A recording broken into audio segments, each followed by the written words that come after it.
कम समय में, कम इन्वेस्टमेंट में क्या आप ज्यादा रिटर्न्स पाना चाहते हैं तो ये वीडियो आज आपके लिए है। इसको पूरा देखिए और इन्वेस्टमेंट अपॉर्चुनिटी पाइए। इस इन्वेस्टमेंट अपॉर्चुनिटी को मिस नहीं करना। What is Mumbai's lifeline? Mumbai की लाइफलाइन क्या है? Local train. और ये लोकल ट्रेन जहां जहां से जाती है वहां वहां छोटे छोटे गांव को बड़े बड़े शहर में कन्वर्ट कर देती है, छोटे छोटे इन्वेस्टर्स को माला माल कर देती है। यह है मुंबई की जान, लोकल ट्रेन। क्या आपको पता है ऑलरेडी डहाणू से लेकर विरार तक 8 नए स्टेशन आ रहे हैं।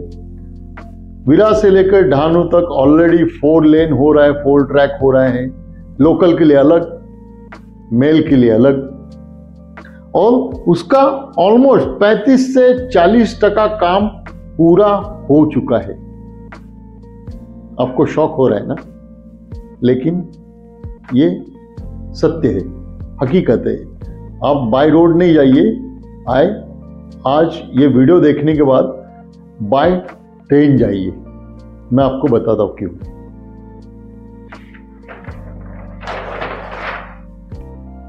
पालघर में जो ओवरऑल डेवलपमेंट हो रहा है ये जग जाहिर है, सबको पता है। वार्ड 1 बंदर आ रहा है, आर्टिफिशियल लैंड पे एयरपोर्ट बन रहा है। बुलेट ट्रेन स्टॉप जो बोईसर में एक है, एक विरार में है। Delhi Mumbai front corridor already काम चालू है।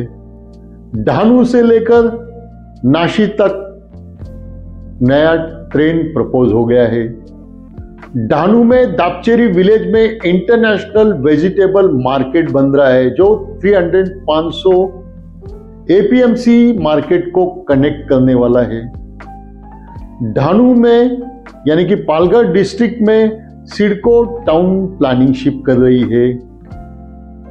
ये सब डेवलपमेंट के वजह से जो करंट लोकल जो ट्रेन है उसके ऊपर प्रेशर आने वाला है।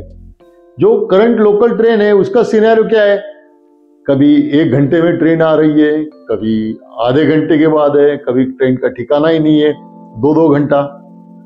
अब आगे जाके ऐसे चलने वाला नहीं है, क्योंकि ऑटोमेटिक ये सारे डेवलपमेंट की वजह से जो एग्जिस्टिंग जो सिनेरियो है, जो फैसिलिटी है, उसके ऊपर प्रेशर आ जाएगा।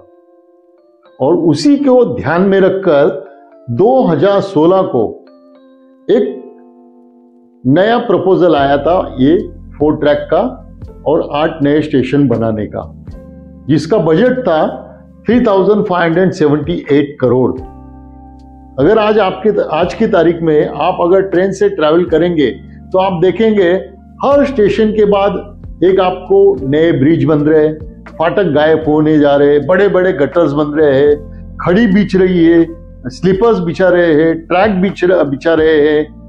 सब कुछ आपको चेंज होते नजर आएगा। अगर आप बाय रोड जाते हैं कभी, आप टाइम निकाल के बाय ट्रेन भी जाइए। आइए हम लोग आगे देखते हैं। अगर आप ऑब्जर्व करेंगे पूरे वेस्टर्न लाइन को, अगर आप ऑब्जर्व करेंगे तो आप पाएंगे एक मेन स्टेशन बने हुए। ऐसे तो हर स्टेशन का इंपॉर्टेंस अपना है, लेकिन जैसे जैसे मुंबई डेवलप होती गई वैसे वैसे अगर आप देखेंगे तो मुंबई सेंट्रल, दादर, बांद्रा, अंधेरी, बोरीवली, फिर उसके बाद मीरा रोड, भाईंदर, वसई विरार। अगर ये जो मेन स्टेशन है वहां पे रहना आज की तारीख में लग्जरी है, चाहे वो बोरीवली हो, चाहे बांद्रा हो, अंधेरी हो, दादर हो। वहां की जो प्रॉपर्टी है वो एक प्रीमियम लोकेशन प्रॉपर्टी मानी जाती है और कोई ऑर्डिनरी सामान्य आदमी जाके खरीदी नहीं कर सकता आज की तारीख में। नेक्स्ट फेज जो है वो आज की तारीख में अगर देखा जाएगा तो वो सफाले के बाद है। आप कहेंगे वसई विरार क्यों नहीं है? क्योंकि वसई विरार में भी जो अपॉर्चुनिटी थी रियल एस्टेट में इन्वेस्टमेंट करने की, जो अपॉर्चुनिटी थी वो मिस हो गई है। कैसे? वसई विरार जो डेवलपमेंट हो रहा है वो 1990 से डेवलपमेंट हो रहा है, वो 2005 के बाद बहुत ही फास्ट ग्रोथ हुआ। उसका 3 मेजर कारण है। पहला कारण है भाईंदर से लेकर नायगांव तक ब्रिज बन गया।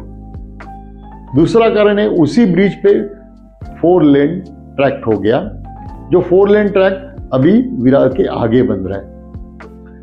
और तीसरा कारण है वसई विरार जो पहले महानगर परिषद थी वो महानगर पालिका बन गई। जो भी आसपास छोटे मोटे गांव थे वो महानगर पालिका में आए और ऑटोमेटिक उनकी रियल एस्टेट की वैल्यू दुगनी तिगनी हो गई। जो आज अगर आप वसई विरार में इन्वेस्टमेंट करना चाहोगे तो 10 से 15 किलोमीटर दूर जाने के बाद ही हो सकता है कि आपको आपके दिल की पसंद की प्रॉपर्टी मिल जाए, अदरवाइज बहुत ही मुश्किल है। एक सामान्य आदमी को इन्वेस्टमेंट के नजरिए से देखने के लिए, अगर आपने कोई डिस्ट्रेस प्रॉपर्टी ले ली तो भी उसका इतना फास्ट ग्रोथ नहीं होगा जितना फास्ट वसई विरार के बाद होने वाला है, सफाले के बाद होने वाला है। आइए हम लोग देखते हैं कि क्या अपॉर्चुनिटी है। 2016 को जो प्रपोज हुआ ये प्लान, वो 2027 तक टारगेट है कंप्लीट करने का। देखते हैं कैसे। अभी अगर करंट में हम लोग देखेंगे तो करंट में ये 8 ऑलरेडी स्टेशन है। विरार, वैतरणा, सफाले, केलवे रोड, पालघर, उमरोली, बोईसर, वांडगांव, दहानू रोड, ये 8 ऑलरेडी स्टेशन है। अगर हम लोग देखेंगे नए स्टेशन कौन से बन रहे तो विरार और वैतरणा के बीच में कुछ नहीं है। वैतरणा के बाद वाडियू, उसके बाद वैतरणा और सफाले के बीच में 2 स्टेशन आ रहे हैं, वाडियू और सलतोड़ी। सफाले के बाद मनकुसर, केलवे रोड के बाद चिंटूपाड़ा, पालघर के बाद खराड़े रोड, फिर उमरोली के बाद पांचाली, बोईसर के बाद वंजारपाड़ा और बेस्ट कॉलोनी। ऐसे टोटल नए 8 स्टेशन आ रहे। एग्जिस्टिंग स्टेशन टोटल 17 स्टेशन है। जो भी डेवलपमेंट होगा वो सफाले के बाद आप गिन सकते हैं डेवलपमेंट। क्यों? क्योंकि वैतरणा ये मीरा रोड का कॉपी है। जिस प्रकार मीरा रोड में वेस्ट साइड कुछ भी नहीं है, उसी प्रकार वैतरणा में वेस्ट साइड पूरा सॉल्ट पैन है, पूरे खाटन जमीन है। जो कुछ भी है रेसिडेंशियल, जो भी लोग रह रहे हैं वो ईस्ट साइड रह रहे हैं। तो एक्चुअल में देखा जाएगा तो मेन अपॉर्चुनिटी सफाले से स्टार्ट होती है। आगे हम लोग देखते हैं कि अगर आपको ये जो प्रपोज प्लान है इसमें अगर इन्वेस्टमेंट करना है तो आपको क्या ध्यान में रखना चाहिए। What are the 4 things you should keep in mind? तो सबसे पहला मैं कहूंगा कि आपका पर्पस क्या है, इन्वेस्टमेंट करने का पर्पस क्या। आप वहां पे जाके रहना चाहते हैं, रिटायरमेंट लाइफ जीना चाहते हैं, वीकेंड होम के लिए घर लेना चाहते हैं, आप जाके बिजनेस करना चाह रहे, अपना शॉप, अपनी कंपनी ओपन करना चाहते हैं, आप चाहते हैं क्या है, आप एक प्रॉपर्टी लेके उसको रेंट पे देना चाहते, या आप प्रॉपर्टी लेके उसको भूल जाना चाहते, छोड़ देना चाहते, एक नेक्स्ट जनरेशन के लिए आप सोच रहे हैं। तो सबसे पहला आप अपना जो उद्देश्य है वो क्लियर कर लिए। उसके बाद आता है आपका लोकेशन डिसाइड करिए। एक लोकेशन डिसाइड करेंगे कि भाई मैं ये टोटल 17 स्टेशन है तो नए स्टेशन में प्रॉपर्टी लूं या जो पुराने स्टेशन है वहां पे ले लूं, शहर के नजदीक लूं या थोड़ा दूर जाऊं, ईस्ट में लूं कि वेस्ट में लूं, बाय रोड में ट्रैवल करूंगा कि बाय ट्रेन में ट्रैवल करूंगा। ये सब डिसाइड करने के बाद आप लोकेशन डिसाइड करिए। फिर प्रॉपर्टी की क्या टाइप की प्रॉपर्टी आप चाहते हैं वो डिसाइड करिए।